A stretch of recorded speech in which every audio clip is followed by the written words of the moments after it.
We're here today to talk briefly about an incident concerning a now former Englewood police officer stemming from a traffic stop that occurred back in October of last month.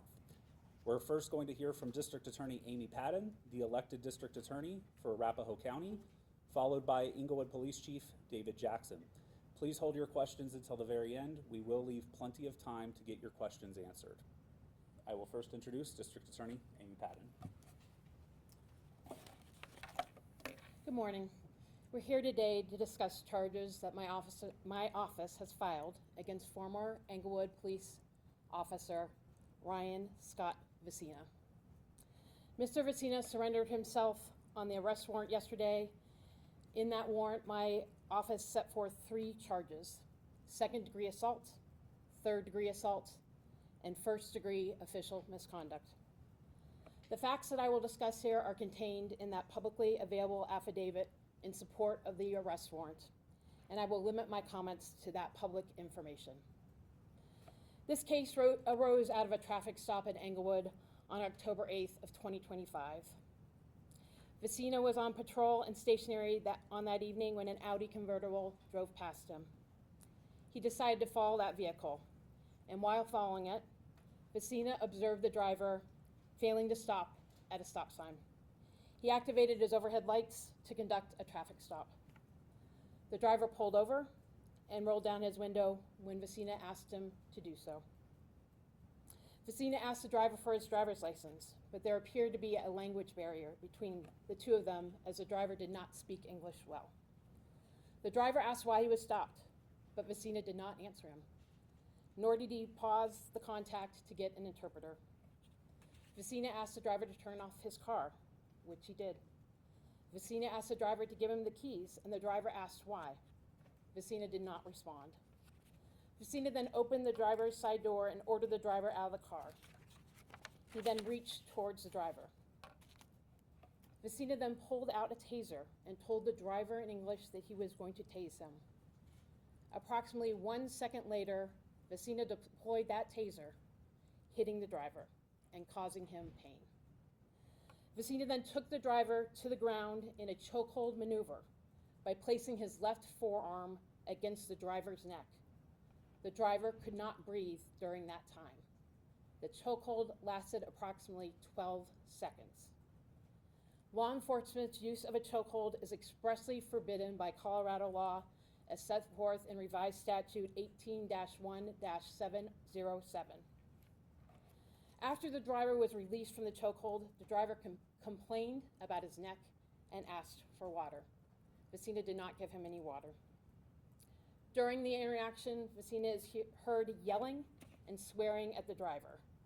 He never answers the driver's questions about why he's being asked for his license or his keys. Vicina never contacts an interpreter to assist with interpreting the conversation between the two of them. The driver did not resist, fight, or fail to comply with any lawful order before force was used against him. After the incident, the driver was treated medically for being tased. He was later photographed with bruising around his neck, is evident in those photographs. The arrest warrant sets forth 3 charges again, and formal charges will be filed by my office shortly. The charges in the arrest warrant are second-degree assault strangulation, which is a Class 4 felony, third-degree assault, which is a Class 1 misdemeanor, and first-degree official misconduct, which is a Class 1 misdemeanor.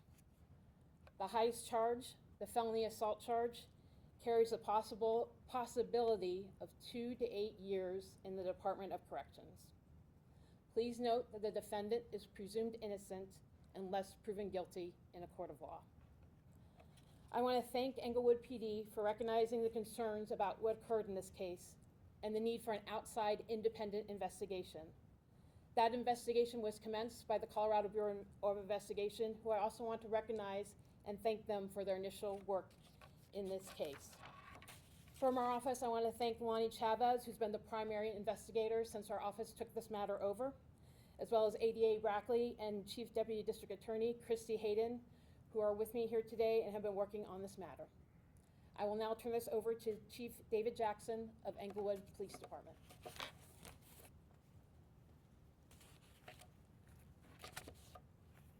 I have a few remarks and then happy to take questions. When we were made aware of this incident and reviewed the body camera footage, the case was immediately referred to the Colorado Bureau of Investigation that same day. The internal affairs detective who viewed the video found it concerning and immediately alerted command staff, which shows that we have a strong culture of accountability in reporting misconduct. An internal affairs detective was reassigned from all other duties to solely focus on this matter. The officer was placed on administrative leave and never worked another shift for the Englewood Police Department. He is no longer a city employee. The officer was employed by the Englewood Police Department from November of 2024 until October of 2025. The Englewood Police Department has fully cooperated and collaborated with the CBI and the District Attorney's Office throughout this investigation to ensure an independent and thorough review. The investigation was sent to an unbiased third-party law enforcement agency because transparency and fairness are critical. The Englewood Police Department will continue to support the criminal process and provide any assistance requested by the CBI or the district attorney. We are implementing adjustments to our scheduling system to ensure closer supervision and greater accountability. Additional training will also be provided to reinforce expectations around de-escalation, communication, and lawful use of force. After the murder of George Floyd in 2020, the city of Englewood undertook one of the first police reform initiatives in the state with a resident task force recommending 34 accountability measures, focusing on improving community interactions and de-escalation. This type of conduct is a stain on the profession and is not reflective of the Englewood Police Department or the people who serve our community with honor. Our community expects professionalism and compassion with those who wear our badge, and that expectation will not change. Do you guys have any questions or anything else? Yes? He has no disciplinary actions. He has no disciplinary actions. Are you going to be reviewing his past body-worn camera footage for other incidents like this? We have seen some of his past body-worn camera footage, and so far we don't have any issues at this point. Chief, where did he come from before being employed by Englewood Police? The Colorado State Patrol. And did he participate in the George Floyd type training that you mentioned? Did he take any classes to learn about de-escalation tactics? Our de-escalation is laid out in policy. Our expectation of de-escalation is laid out in policy. He was employed after the George Floyd incident. He was employed here in 2024. So it wouldn't be like a class, it'd be a policy book they would have read and should have understood then, right? That's correct. Chief, going forward, how are you making sure officers can overcome language barriers? I think it's important to note that in this case, a Spanish-speaking officer was en route to the scene. We also have interpretation services available to officers at all times. I think it's important to note that there is not a lack of services available. This was a lack of compliance on the part of the officer. Chief, I want to follow up on Cynthia's question. You came from the Colorado State Patrol, it's a lateral transfer. What sort of training does a lateral transfer go through with Englewood? Is there an FTO process, or are they on the streetwide right? That's right. So he came in November of 2024. He was with a field training officer until about March of 2025, and then he was in a solo status from March until October of this year. And then, if I'm reading the affidavit correctly, the running of the stop sign occurred after the officer had already activated his lights. Am I understanding that correctly? That is not correct. He he was behind the Right. driver, and he failed to stop for a stop sign. That's when the activation occurred. Okay. Did anything? He was that- behind him when that occurred, Right. but he hadn't activated his lights yet. Prior to that, the only thing I read is a brake tap captured by the body cam by the young man. But I guess my question is, did anything that the man driving the Audi do warrant the response that came from Officer Messina? No, and that's why we're here today. Chief, you mentioned some scheduling adjustments coming out of this. What are those and how could they have prevented this from Let's happening? go into what we call a teams concept, where a supervisor, right now, officers' days off are picked on seniority basis. And what we are doing is putting our officers on a set days off schedule with the same supervisor every time, so that that supervisor has closer relationships to his officers and can therefore, his or her officers, and can therefore provide greater accountability and supervision. Was Vecina under a different supervisor when this happened, as opposed to? He was under his regular night shift supervisor at that time. Okay, so is that related to this incident or is that just a general? No, that's just a general, we constantly look for ways to improve our performance, and that was something that we identified to improve our performance unrelated to this issue. Was the body worn camera footage reviewed the same day as the incident? I actually don't know the answer to that, but what I will say is, and I'm glad that you asked this question, so let me provide a little bit more specific timeline on this. This incident occurred, as District Attorney Patton said, on October 8th, which was a Wednesday. On Monday night, October 13th, a few days later, 5 days later, at 11:15 at night, I got an email about this.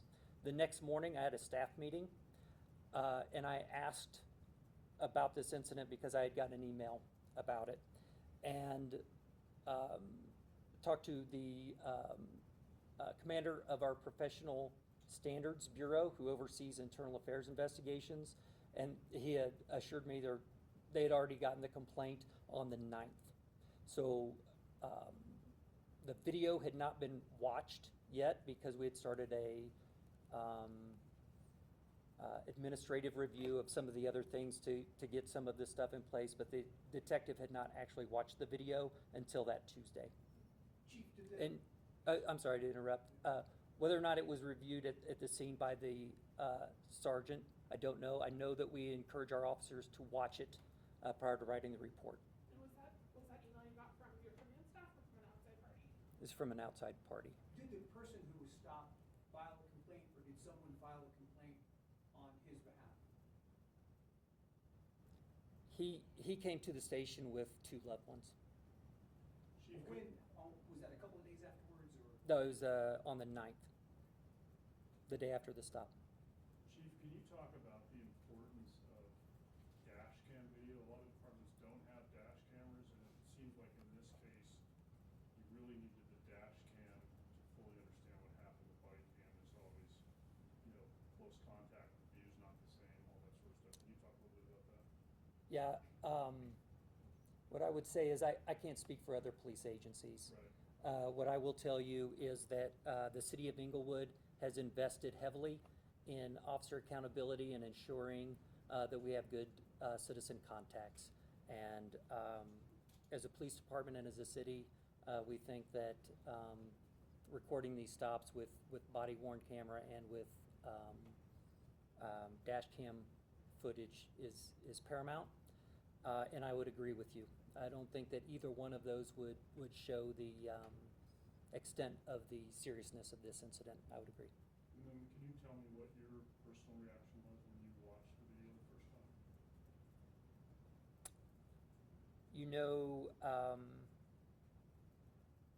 I can tell you what my professional response was. I felt that some of the language violated our values. I felt that the taser violated our policy, and I felt like the neck encirclement violated the law. And that's why I sent it off to a third party to investigate. I've been a police officer for a long time. I certainly know all of the criticism of police. And was very disappointed. Is there anything that has happened in the past to indicate any sort of pattern where perhaps other members of the Latino community have come forward to say similar things have happened to them? Have you had these types of complaints from other people? No, I can't say that I've had any specific complaints. What I will tell you is that the values of the Englewood Police Department just extend to every human being that comes through the city of Englewood. Chief, you mentioned something like this really puts a stain on your department. Even though it doesn't reflect, like you mentioned, everyone, what kind of conversations are you having internally to make sure this doesn't come up again? Yeah, I've met with all of our roll calls, gone to all of our shifts, talked to our detectives. We've held training on this type of thing specific to, we brought in an attorney that defends police departments throughout the state for civil liability issues. And brought him in just to ask, what are some similarities? What are you seeing across the state where things become problematic for police? Those are some of the things. Again, I go back to this. I've got 135 people that work at the Englewood Police Department that are dedicated individuals that go out and do a very, very difficult job, 24 hours a day, 7 days a week, 365 days a year. It's my job as the chief, when they don't act with the values and certainly within the law, but when they don't support the values of the Englewood Police Department, it's my job to take action. Nobody else. How many officers do you have? 80 officers. And have there been any other types of complaints like this filed for brutality or abuse or anything like that? I assume that we have had complaints. I couldn't tell you the last use of force complaint that I got. I don't have a specific instance for that. And one more, because I'm a little thick-headed in this part. The driver pulled over before the officer activated his lights. Is that correct? No. What was the sequence there then? The car drove by the officer pulled out, sees him run a stop sign, and activated his lights. And then the driver pulled over. Correct. Chief, it's clear from some of the audio on the body cam that this officer had prior contact with this individual. Can you talk about that and whether that played any role in this? What I think communication? You had the officer say, oh, you, as though he knows him, like he's had prior contact with him. Do you know what that prior contact was? I do know that he had pulled that person over prior. I did not hear that on the video. I don't know what the officer was referencing, but I do know that he pulled the same driver over twice. Do you know when that was and what that incident was? It was in April, and it was for a traffic stop. Was the ticket written or anything? No. Chief, does the department have a standard practice for reviewing use of force incidents, like taser? We do. The officers complete what they call a blue team at the end of their shift prior to going home. It's reviewed, and then we also have an internal EIRC review, and then all of those are brought to me. Does that include body cam review? Yes. And how long? Or applicable review, sure. Yeah. How long does that process usually take from the incident? Well, the blue team is done that night, and that's reviewed same day. We look at those same day just to see what has happened the night before or whatever.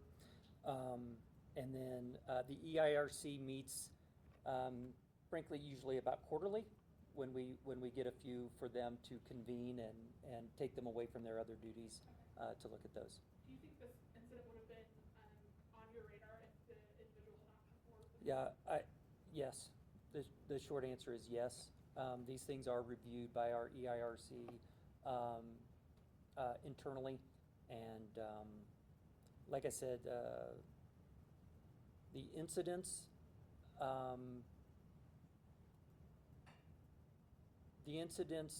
that that we have had in the year that I've been here have been internally reported. Chief, did the officer resign in the termination? No. He was released from his probationary status. So it's fired. He was released from his he was a probationary officer. He had not completed his probationary status. How long is the probationary term? 1 year. So he never was officially hired then, is that correct? No, he was officially hired. He just had not made it off of his year-long probationary status. Chief, has the department filed anything with Post about his leaving his position? It's required by post that we do, but I don't know if that's been accomplished yet. We've been working through the criminal aspect of this so far. How did the April contacts compare and contrast with the October call? Less violent. How could have this been handled differently, especially when it comes to that language barrier? What would you have done in a situation like Yeah, that? it's a good question. You know, the officer immediately asked for backup. As soon as he started his interaction, he asked for backup. One of the officers that was working and responding is a Spanish-speaking officer, and I just can't help but think that if we would have just taken our time, been a little bit more deliberate, been a little bit more thoughtful, waited for backup, I think that the incident would have been handled Chief, in the body camera in video. a much better way. Oh, I apologize. That's okay. In the body camera video, you can see the officer put on gloves before going around and opening the door. Obviously, I'm sure that can be for a lot of different reasons in different situations. But when you see that in this video, what does that mean? Yeah, I am sure that anybody that watches that video would have their own view of that, their personal view. What I will tell you is, most officers, when they feel like a situation is going to turn to physical contact, whether or open up doors or be around glass or be around anything that could be potentially harmful to their hands, that they can put their gloves on for protection. Will there be a mug shot available? I realize that the charges have been dropped in this case, but, and I know you guys provided some in a PDF of some kind, but if we were to ask for a mug shot of a picture that was taken immediately after he was taken into custody to show any sort of injuries, would that be in the public interest to release that photo? So mugshots are typically a matter of public record, with the exception of juveniles and things of that nature. I will inquire about the release of the mugshot with the Denver Sheriff's Office, because we are not the custodian of the release of a mugshot. We don't have a mugshot database. Why would it be Denver? Just out of curiosity, wouldn't it be around the world? So he turned himself into the, I think he's talking about The driver. oh, the, I'm sorry, the driver. okay, you're talking about the driver. Okay. If they were booked and he's of adult age, then that mugshot should be accessible through the sheriff. Okay, so yes, and that, are you talking about the original stop from October? Injuries might have been apparent in a photo to show what he looked like immediately after the arrest. The driver. Is the case closed or it's still open? It would, I don't know. Is it closed and suppressed? Okay, then no, it would not be. Yeah, And then the police officer's mugshot, that would be a Denver sheriff question? correct. Okay. Yeah, the former Englewood police officer turned himself into the Denver Sheriff's Office booking center, so that is a record of that agency, not the district attorney's office. Thank you.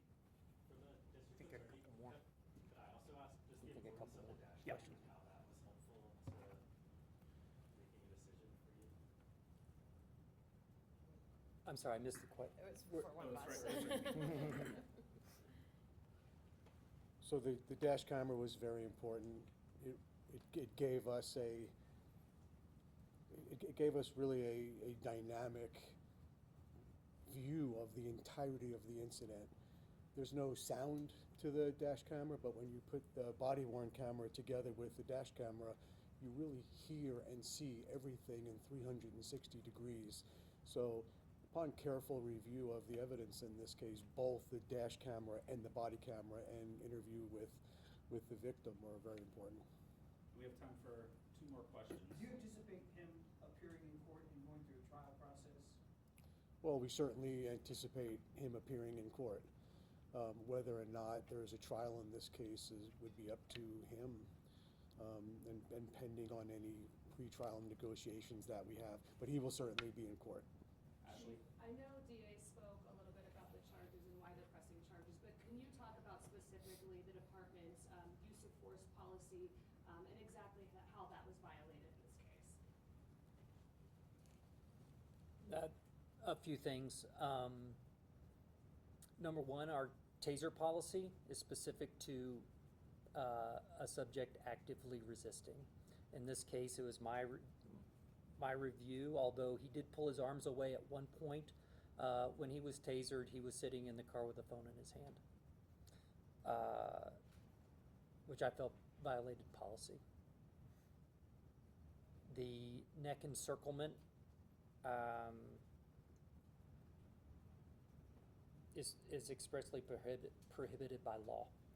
At that point, I felt like the most prudent thing to do was to have an independent third-party review, and that's what we did. Do you believe the driver was resisting arrest?